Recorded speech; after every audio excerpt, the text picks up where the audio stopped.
Violência, bandidos invadem casa, fazem reféns, mas um dos moradores reage e um assaltante acaba morto e o outro espancado em Samambaia.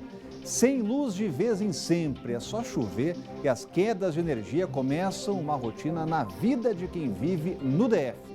Reforma tributária, governo e Congresso anunciam comissão especial que vai trabalhar durante o recesso em texto único, que deve ficar pronto até o Carnaval. Olá, eu sou Rodrigo Orengo e está começando agora o Band Cidade, primeira edição.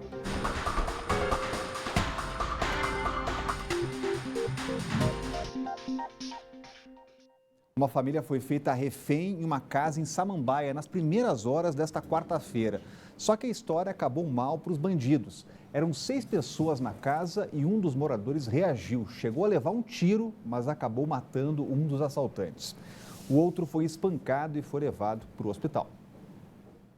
Hoje, a QR-323 de Samambaia Sul amanheceu bastante movimentada. Os vizinhos se reuniam em torno da casa, que estava cercada por policiais, querendo saber o que tinha acontecido. Meu marido levantou 7 e pouco, mas a polícia vai fazer uma reportagem ali. Sabe, Maria, sabe o que aconteceu? Segundo informações da Polícia Militar, hoje, por volta das 4 da manhã, 2 criminosos armados renderam um homem que estava no portão, já saindo para trabalhar.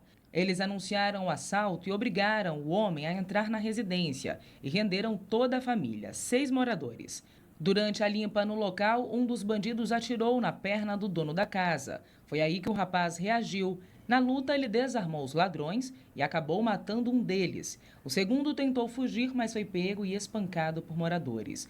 Os feridos foram levados para o hospital de Samambaia, uma cena que assustou a população da região. Ninguém sabe que hora que o ladrão chega, ele não vai avisar, né? Então, nós temos que ter mais cuidado. De acordo com dados da Secretaria de Segurança Pública, até novembro deste ano, 44 casas foram assaltadas em Samambaia. O roubo a pedestre apresentou o maior índice, quase 3 mil casos. O salário mínimo vai passar a R$ 990, aliás, hoje está em R$ 998 e vai passar para R$ 1.031. E os políticos terão acesso a um fundo eleitoral de R$ 2 bilhões. Esses são 2 dos principais pontos do orçamento aprovado ontem à noite pelo Congresso. E o déficit previsto da União em 2020 é de R$ 124 bilhões. O valor do fundo eleitoral voltou ao previsto pelo governo. Os parlamentares tentaram engordar o fundo em quase o dobro, mas acabaram cedendo quando receberam sinais de que o Planalto vetaria o valor maior. É um bom destaque que esse é o primeiro orçamento elaborado pelo governo Jair Bolsonaro. O total de receita prevista é de R$ 3 bilhões e 886 bilhões. Olha, ex-assessores do senador Flávio Bolsonaro, entre eles Fabrício Queiroz, foram alvos de mandados de busca e apreensão nesta manhã. Ana Cristina Siqueira Vale, ex-mulher do presidente Bolsonaro, também é investigada. Tem detalhe chegando ao vivo com a Renata Dourado, já está com a gente aqui em imagens. Muito boa tarde, Renata. Quais são as novidades da operação? Rodrigo, boa tarde para você, uma ótima tarde para todos que estão aí nos acompanhando. Ao todo, estão sendo cumpridos 24 mandados de busca e apreensão, todos no estado do Rio de Janeiro. Esses mandados estão sendo cumpridos na residência do ex-assessor Fabrício Queiroz e de vários familiares dele, também na residência da ex-esposa do presidente Bolsonaro e de vários familiares dela também. Então, o que a polícia está investigando? Essa investigação, na verdade, ela já dura alguns meses. Investiga possíveis irregularidades que teriam sido cometidas na época em que o atual senador Flávio Bolsonaro foi deputado estadual do Rio de Janeiro. Ele teve 4 mandatos. Então, está investigando aquela suposta prática de rachadinha, que é quando você racha mesmo ali o salário dos funcionários e esse dinheiro vai possivelmente para o parlamentar. Então, o que baseou essa investigação? Dados do COAF apontaram aí umas movimentações atípicas na conta do assessor Fabrício entre janeiro de 2016 e janeiro de 2017. Então, essas movimentações chegaram a 1 milhão e 200 milhões de reais nesse período de um ano.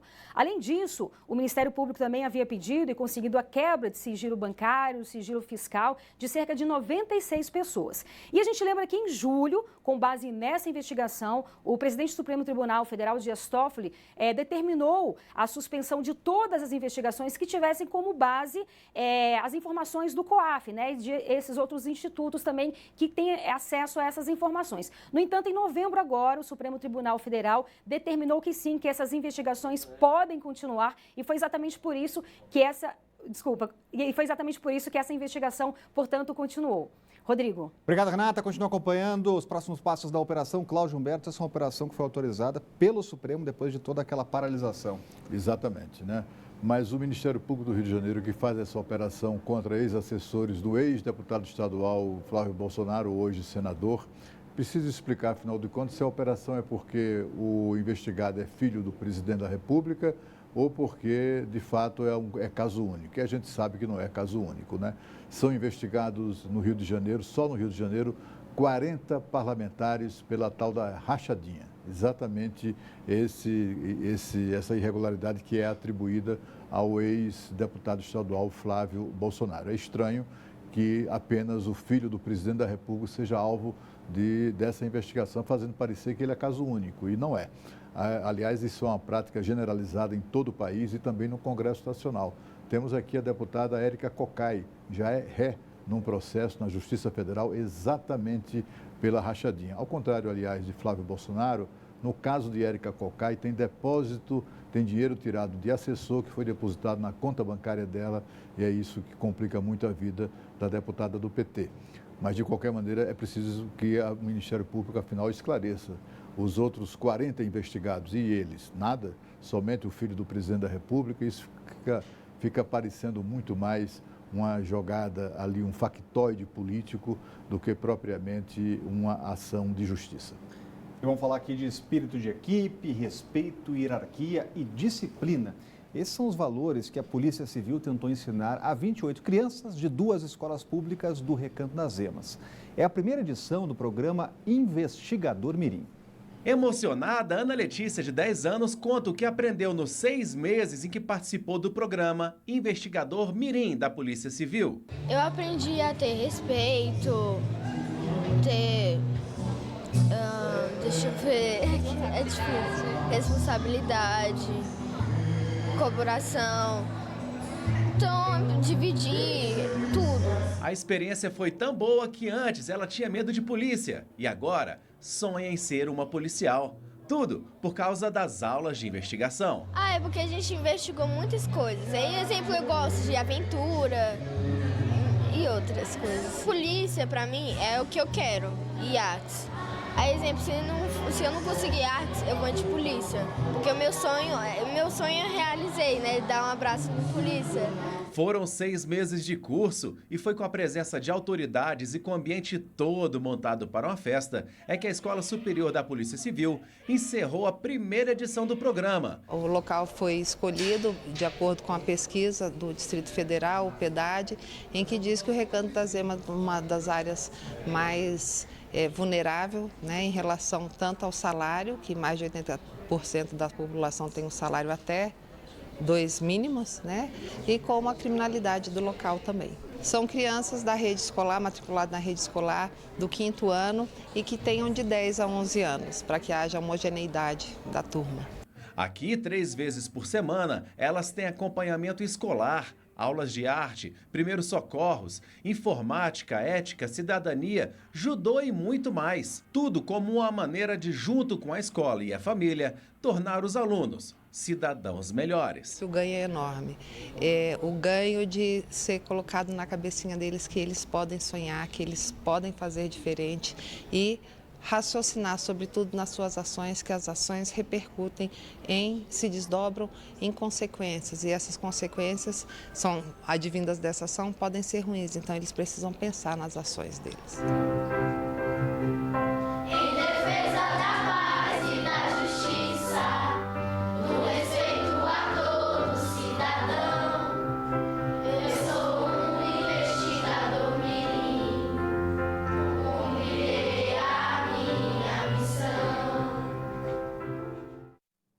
E agora a Renata Dourado está voltando para mais um recado para você.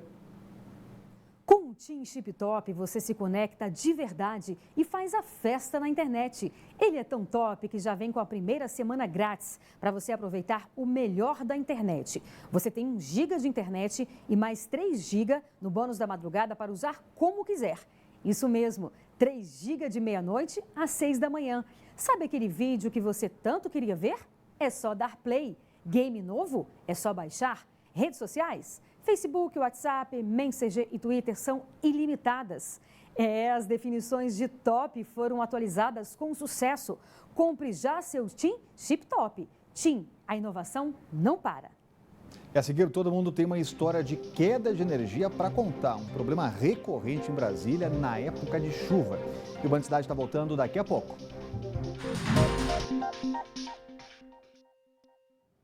O ministro da Economia, Paulo Guedes, faz hoje um balanço de 1 ano de governo e também apresenta as projeções para 2020. Após a conclusão da reforma da Previdência, o governo espera aprovar no ano que vem a reforma tributária.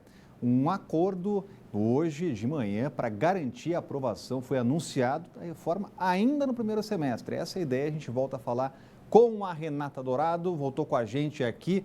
Será que vai sair finalmente essa esperada reforma tributária, hein, Renata? Parece que sim, Rodrigo, até porque está tendo um acordo com relação a isso, né? Então, hoje pela manhã, o ministro da Economia, Paulo Guedes, se reuniu com o presidente da Câmara, Rodrigo Maia, o presidente do Senado, Davi Alcolumbre, e vários parlamentares para definir um cronograma. E a coisa está bem adiantada, viu? Eles anunciaram a formação de uma comissão mista, formada por 15 deputados, 15 senadores, que já será criada amanhã.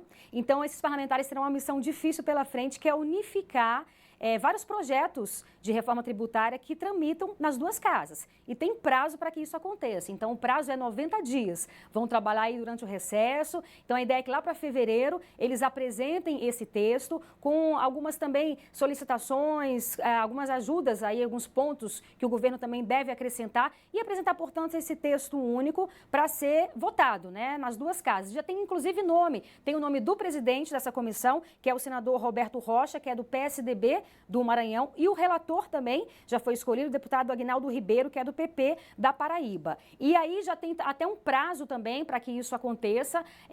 Há quem diga que esse texto já deve ser aprovado no primeiro semestre do ano que vem. Então, a ideia é você unificar os impostos, fazer uma melhor redistribuição também desse dinheiro arrecadado com esses impostos, e fala-se até, Rodrigo, em fazer alterações na própria tabela do imposto de renda. Vamos ver aí. Vamos ver, a Renata vai acompanhar. Cláudio Humberto, não dá para aproveitar já e reduzir um pouco essa alta carga tributária? Isso eles nem cogitam, né? O que eles estão cogitando aí é pegar cinco impostos, transformar em um, mas a carga tributária permanece a mesma, né? Só vai haver uma simplificação que é boa para eles, é boa para todo mundo, mas principalmente para quem arrecada, facilita o trabalho desses caras, né? O que mostra esse acordo na verdade, é uma confissão de incapacidade da equipe do ministro da Economia de produzir um projeto digno de ser apreciado, votado, discutido pela sociedade e finalmente votado na Câmara dos Deputados, né? É uma confissão preocupante, porque, afinal de contas, estamos falando do Ministério da Economia, do ministro que comanda a dança, né? Que dita as regras do jogo. Que foi escolhido para isso e tem feito um bom trabalho, mas em matéria de reforma tributária está mandando muito mal. Olha, nessa época de chuva, as reclamações dos consumidores sobre a falta de energia aumentam. Dor de cabeça para moradores e prejuízo para comerciantes. E na tentativa de resolver esse problema, o GDF anunciou que vai privatizar a SEB. A fase de estudo já começou e deve ser concluída em meados do ano que vem. As constantes quedas de energia elétrica têm trazido prejuízos para empresários. Na última sexta-feira, o restaurante do Sérgio, que funciona na 213 Norte, ficou sem luz por aproximadamente 2 horas. Tempo suficiente para prejudicar as finanças. A gente estava com a casa com a perspectiva de reserva total, nós tínhamos quase 50 reservas. A gente já tinha marcado uma música acústica que normalmente atrai já bastante pessoas. E aí, um pouco antes do show, 8h30, a energia acabou. Situação que foge do controle do Sérgio como gestor. Você se sente impotente, você tem uma estrutura cara, eu ofereço aqui quase 30 empregos, e aí eu fico pensando, como é que a gente consegue suportar tantos problemas gerindo o negócio. Em uma tentativa de resolver os problemas do fornecimento de energia no Distrito Federal, o governo anunciou a privatização da SEB. O processo, que começou em agosto, está em fase de contratação de consultores que irão assessorar o BNDES no processo de desestatização. A previsão é de que os estudos sejam concluídos no início do segundo semestre de 2020. Na avaliação desse economista, passar a gestão da SEB para a iniciativa privada trará benefício aos cofres do GDF. Nós estamos falando agora em você abrir mão de uma empresa que tem apresentado resultados ruins, especialmente no setor de distribuição de energia, ainda que não no setor de geração de energia, mas o fato é, você tem aí um problema de geração de caixa nesse setor específico e você ao mesmo tempo você está gerando caixa para o GDF, que tem várias obrigações que precisam ser cumpridas nos próximos anos. Ele acredita que, ao se concretizar a privatização, serão apresentadas opções de demissão ou remanejamento para funcionários da companhia energética. O que tem sido colocado tradicionalmente nesse tipo de situação é a simples permanência na empresa, evidentemente com o risco de que a pessoa seja demitida, mas com todos os seus direitos, evidentemente. Também tem a possibilidade do PDV, também, que é muito comum nesse tipo de situação. E o GDF chegou a noticiar que tem a intenção de fazer remanejamento de servidores para outras empresas ou órgãos públicos. Cláudio Humberto, a privatização é o melhor caminho agora? É absolutamente necessário, urgente, né? É o único caminho, na verdade. O GDF não tem plano B. Não tem como tirar do bolso, de repente, 1 bilhão e 300 milhões de reais para financiar o buraco que fizeram na SEB, uma empresa que conseguiu dar prejuízo tendo o monopólio do fornecimento de energia, que não é barata. A conta não falta todos os dias. Falta luz, falta muito, mas conta não falta. E se você não pagar, você fica sem energia definitivamente. Então, todo mundo paga e, apesar disso, a empresa, ao longo dos anos, vem acumulando prejuízos e prejuízos. Também muitos desses prejuízos têm a ver com a gestão irresponsável das contas, nas relações com os seus empregados. Foram concedidos tantas regalias, tantos privilégios inclusive superpostos, né? As pessoas recebiam auxílio creche, também recebiam auxílio babá, essa excrescência inacreditável, e também recebiam auxílio escola, até durante muitos anos. Eram gratificações superpostas. Havia lá engenheiro, como a gente denunciou no ano passado, que faturava 300 mil reais em um mês. Hoje, a bandeirada do salário de um engenheiro na SEB, do pessoal da área técnica, vai a 42 mil reais, o dobro do que ganha um governador do Distrito Federal. Essa situação não pode continuar, não é? E com toda certeza vai ser corrigida quando uma empresa privada assumir essa bagaça. Também na área de energia elétrica, o registro aqui que ontem foi protocolado na Câmara dos Deputados um requerimento para a criação da CPI da ANEEL, a Agência Nacional de Energia Elétrica. Todas as maracutais e suspeitas serão investigadas, segundo afirma o autor da proposta, o deputado Léo Moraes, do Podemos de Rondônia, mas ele teve o apoio, esse requerimento, de 186 deputados federais. Um apoio muito forte, incomum, inclusive, para requerimentos de CPI na Câmara. Para falar aqui do câncer, porque é a doença que mais mata crianças e jovens de até 19 anos. Os dados são do Instituto Nacional do Câncer, que também aponta que uma das coisas mais importantes nesses casos é o diagnóstico precoce. Parece óbvio falar em diagnóstico rápido, mas não é assim tão simples. Os médicos que costumam lidar com crianças no dia a dia nem sempre estão preparados para perceber que sintomas aparentemente simples, como febre, dor, podem estar relacionados a algo maior. Entenda na reportagem de Camila Lopes. Por um ano, a Graciela viveu uma espécie de via crucis com o Ian, de médico em médico, para entender o que o filho tinha. 8 profissionais da área da saúde que ela buscou em Paracatu, Minas Gerais, deram a ela um diagnóstico. Estava bem longe do que realmente estava acontecendo com o filho. Ele com muita febre, 38, 39, 40. E eu via que ele não estava bem. E suando muito, e o coração dele do lado direito. Aí eu vi que tinha alguma coisa errada, que os batimentos cardíacos fora do normal. Ele sentia cansaço, ele não dormia bem. Só que em Brasília, os médicos descobriram que o menino tem neuroblastoma, que é um tumor no pulmão. Um tempo precioso que foi perdido. Ele não estava assim, mas ele estava menos debilitado. O problema maior é que o câncer em criança progride muito rápido e que os sintomas muitas vezes se confundem com doenças comuns da infância. O que a gente tem é que assim, ouvir a mãe. Eu falo muito para os pediatras, escutem as mães quando elas sentem que a evolução daquela doença não está igual às doenças comuns da infância, né? E rever aquele paciente mais vezes é melhor. Por isso, quanto antes for descoberto, melhor para o tratamento do paciente. Nosso objetivo é que a gente receba os casos suspeitos também, o mais precoce possível, com a criança em bom estado clínico, para a gente conseguir fazer o diagnóstico preciso e instituir o tratamento adequado o mais rápido possível. Para garantir o sucesso de todo o procedimento, hoje o Hospital da Criança de Brasília, referência no tratamento de câncer, tem seguido pilares internacionais. Centralizar o cuidado com equipe multidisciplinar, médicos de todas as especialidades afeitos a peculiaridades do câncer da criança, das complicações, tratar em protocolos multi-institucionais já estabelecidos, né?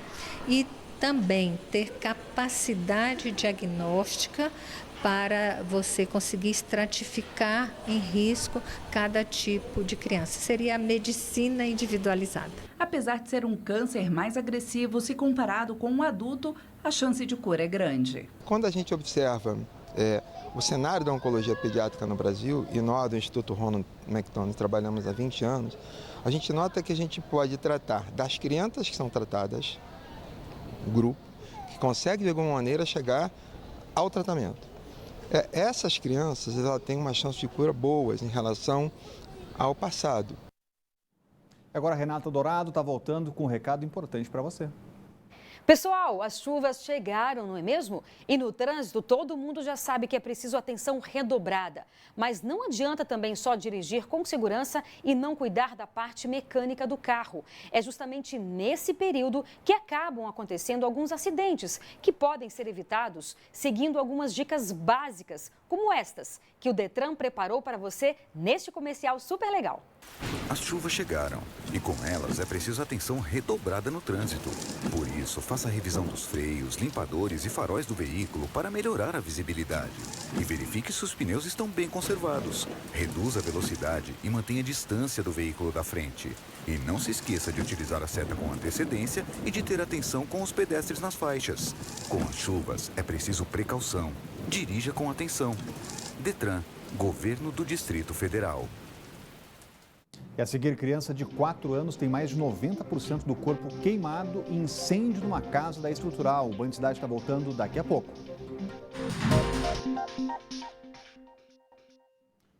Na Estrutural, uma criança de 4 anos teve 99% do corpo queimado durante o incêndio em uma casa. O menino foi levado ao Hospital Regional da Asa Norte nesta manhã de quarta-feira.